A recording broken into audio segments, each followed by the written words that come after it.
हाँ तो दोस्तों भाई इंडिया अंडर 23 ने अपना जो अटैकिंग ब्रांड ऑफ फुटबॉल है उसको सेकंड मैच में भी इंडोनेशिया के सामने कंटिन्यू रखा and it was a overall a great match. No doubt result 1-1 से ड्रॉ रहा but it was a enjoyable match. And on the other side हमारी जो अंडर 17 वुमेन्स टीम है उन्होंने भी अपने जो अंडर 17 क्वालिफायर्स कैंपेन की शुरुआत है उसको एक परफेक्ट रिजल्ट के साथ की है। नो डाउट उतना कन्विंसिंग परफॉर्मेंस नहीं था but result was more important in this match and A crucial 2-1 की विक्ट्री उन्होंने किर्गिस्तान के सामने हासिल की है। फर्स्ट बात करते हैं अंडर 23 के मैच के बारे में तो नौशाद मूसा ने एज एक्सपेक्टेड इस मैच में यहाँ पे कई सारे स्टार्टिंग 11 में भी चेंजेस किए थे क्योंकि आपको बेंच के प्लेयर को भी मौका देना ज़रूरी है। दिस आर दी और फ्रेंडली मैचेस, अगर यहाँ पे ही आप प्लेयर को मौका नहीं दोगे तो कब दोगे भाई। So I think it was a great move from Naushad Moosa की जिसमें से कुछ मूव उनके काम भी किए। अगर आप स्टार्टिंग 11 देखेंगे तो फ्रंट लाइन उन्होंने कंप्लीटली चेंज कर दिया कि जहाँ पे जो लास्ट मैच में स्टार्ट किया था उससे ऑपोजिट यहाँ पे मोहम्मद ऐमान, पार्थिव गोगोई एंड श्रीकुटन स्टार्ट कर रहे थे। मिडफील्ड में कोई चेंज नहीं किया उन्होंने। बैकलाइन में क्योंकि लास्ट मैच में दीपेंदु उतने कन्विंसिंग नहीं दिख रहे थे तो उसकी जगह पे आप देखिए विकास युमनाम की वापसी हो गई एंड मोहम्मद सईद को उनके नेचुरल पोजीशन लेफ्ट बैक पे शिफ्ट कर दिया। सुमित शर्मा को यहाँ पे उन्होंने मौका दिया जिनका भाई बेहतरीन गेम रहा। I think Vikas and Sumit की जो as a centre back pair है they have been absolutely brilliant. Right side पे रिकी मिते स्टार्ट कर रहे थे। दीपेश चौहान को भी इसमें मौका मिला बिकॉज लास्ट मैच में आपके जो बाकी दो गोलकीपर थे उनको आपने मौका दिया था तो एक्सपेरिमेंट किए एंड वो ज़रूरी भी थे। आपके बेंच को भी टेस्ट करना ज़रूरी है जिसमें से सुमित शर्मा जैसे प्लेयरों ने अच्छा किया।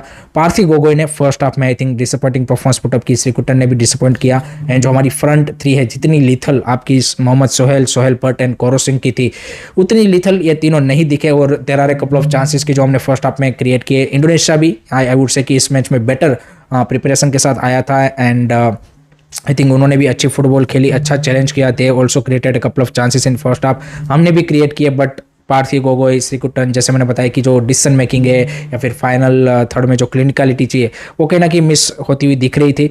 बट सेकंड हाफ में जैसे ही भाई अगेन आपके जो फ्रंट थ्री आए मोहम्मद सोहेल भट्ट एंड कौरव सिंह आते ही भाई उन्होंने तहलका मचा दिया एंड आते ही आपने देखा कि भाई वो यहाँ पे गोल भी हमने स्कोर किया। कौरव सिंह का वो बेहतरीन गोल लेफ्ट साइड से जिस तरह से मोहम्मद सोहेल एंड हर्ष पालंदे ने भाई वो गोल क्रिएट किया it was a brilliant goal and Mohammed Sohail जिस तरह से भाई सेकंड हाफ में 1 वर्सेस 1 में 2 वर्सेस 1 में यहाँ पे भाई नटमैग कर रहे थे, ड्रिबल कर रहे थे, जिस तरह से मूव यहाँ पे पास कर रहे थे absolutely treat to watch.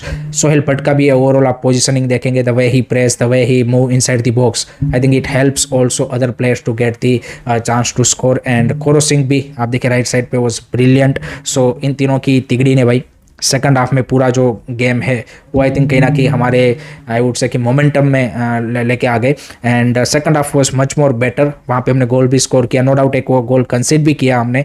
That was a brilliant free kick by the way from Indonesia, तो उसमें ज़्यादा कुछ आप कर नहीं सकते। दीपेश चौहान का बोल सकते थे कि वो थोड़ा सा अर्ली रिएक्ट कर सकता था बट ठीक है, those kind of quality goals जब आप कंसीड करते हो तो उतना बुरा नहीं लगता ऑनेस्टली बताओ तो। But second half was brilliant from us. First half भी ओवरऑल अच्छा ही खेला था बट वहाँ पे अगर गोल आते तो और ज़्यादा मजा आता।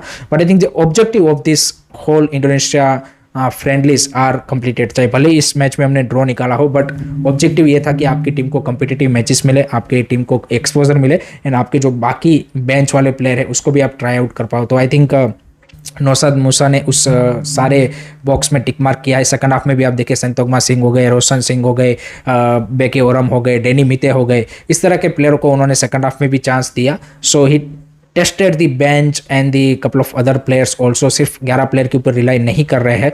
So that is a good part and I think ये दोनों मैचेस से काफ़ी अच्छा एक्सपोजर हमारे अंडर 23 बॉयज़ को मिला है and we get to know कि भाई इनमें से कितने प्लेयर अब जेन्युइनली रेडी है to represent the senior team and वो ट्रांजिशन डेफिनेटली यहाँ पे होना ही चाहिए। And there are also news कि भाई नौशाद मूसा ने या फिर को भी बोल दिया है कि भाई नवंबर में भी हमें इसी तरह के मैचेस का अरेंजमेंट करके दीजिए फीफा विंडो में। सो लेट होप सो कि इस टीम को इस तरह से रेगुलर मैचेस मिलते रहे ताकि एज अ फैन हमें भी भाई कुछ एंजॉयबल फुटबॉल हमारी नेशनल टीम से देखने को मिले। दूसरी साइड अगर हम हमारे अंडर 17 वुमेन्स टीम की बात करें तो उनके लिए भाई ये क्रूशल मैच था किर्गिस्तान के सामने क्योंकि वो होम पे खेल रहे थे। नो डाउट हमारे से लोअर रैंक टीम है एंड हमें यहाँ पे और ज़्यादा डोमिनेटिंग खेलना चाहिए था बट आई थिंक कहीं ना कहीं फर्स्ट हाफ में अगर आप देखेंगे तो स्टार्टिंग से ही हमारी टीम थोड़ी सी नर्वस दिख रही थी, उतनी कॉन्फिडेंट हमारे प्लेयर देख नहीं रहे थे, कंपोजर की कमी दिख रही थी, मिस पासेस कई सारे हो रहे थे। फिजिकल आई थिंक किर्गिस्तान हमारे से बेटर थी, यहाँ पे फिजिकलिटी का उन्होंने अच्छा यूज़ किया, हमारे प्लेयर को उतना ज़्यादा बॉल के ऊपर उन्होंने टाइम नहीं दिया एंड वहीं पर कहीं ना कहीं हमारे प्लेयरों ने मिस्टेक भी ज़्यादा की। मिस पासिस किए, फाइनल थर्ड में उस तरह से बॉल को वो रख नहीं पाए, शॉट नहीं ले पाए। सो वो सारी चीज़ें हुई, बट इन बिटवीन हमने फर्स्ट हाफ में भाई गोल भी पहले स्कोर कर दिया। नो डाउट उनकी कीपर का बोल सकते हो कि थोड़ा सा यहाँ पे वो बेटर कर सकती थी, but that kind of thing happen in at this level. So हमने गोल मार दिया, उसके बाद नो डाउट उनका इक्वलाइजर आ गया। Second half I would say कि हमने कंपेयर टू फर्स्ट हाफ थोड़ा सा बेटर खेला, वहाँ पे we created a couple of really good chance, but at the 90th minute जो कॉर्नर से गोल आया, that was a really brilliant goal. अब देखिए जिस तरह से वॉली पे वो फिनिश हुआ, that was a brilliant finish from number 7 and a crucial 3 point. I think there are area of improvements. मैं उसमें बिल्कुल ये नहीं बोलूँगा कि भाई हमने परफेक्ट गेम खेला या फिर उज्बेकिस्तान के सामने भी हम निकाल ही लेंगे, बट आई थिंक यहाँ पे रिजल्ट भी हमें चाहिए था इस मैच में, क्योंकि 3 पॉइंट इज मस्ट। नाउ हमारा जो टारगेट होगा वो होगा भाई कि कैसे हम अंडर 17 की जो उज्बेकिस्तान की टीम है उसको टेक ऑन करें, because they are the CAFA under 17 women's champion and हम है साफ के under 17 champion.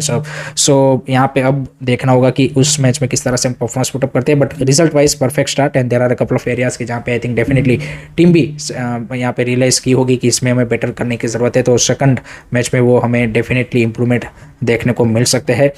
Let me know guys, आपको दोनों मैचेस कैसे लगे, आपके क्या ओपिनियन है, आपके क्या थॉट्स है, कमेंट सेक्शन में ज़रूर बताइएगा। Thank you very much for watching this video. This are the my first initial thoughts about the both the matches.